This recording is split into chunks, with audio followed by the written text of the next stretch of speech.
from flyers all the time who are struggling to pull that elusive Scorp and scale. A lot of the time, these flyers are focusing on their lower back flexibility, when really they should be thinking about their shoulder flexibility and their hip flexors. The hip flexor is often something that's forgotten, so I want to show you guys a couple great stretches to really target that muscle and make sure that you can crank that Scorp up there. So a common stretch that you'll see and that you probably do at practice all the time looks kind of like this. So you'll see people sitting through that front leg and you can really feel a lot of stress up here on the hip. What I actually would like you to do is go ahead, going up straight. I want you to hollow out your core, so really squeeze those abs and rock the hips underneath, and then just slightly lean into it.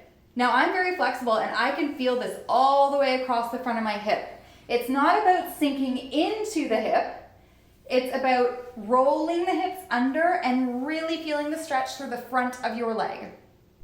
Another great way to target the hip flexor is during your splits. Now if you think about it, everyone wants that beautiful spike or needle position, and it's really just the splits with your hands holding onto your ankle. So when we stretch for our splits, let's make sure that we're hitting the right position that's going to help us get it in the air later when we stand up.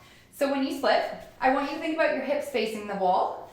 I want you to make sure that as you go down, your knee stays facing the floor.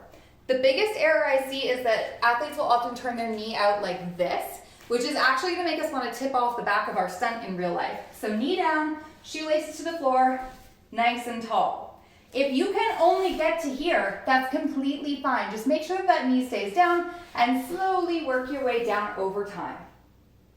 All right guys, so if you're a flyer who is struggling with your Scorp, I want you to stop trying to crank it up like you see on all those lovely Worlds teams. What I'd like you to do is focus on your shoulder flexibility, your hip flexors, and check out the video that we have linked in the description about the Dorito Scorp. Trust me, it'll pay off.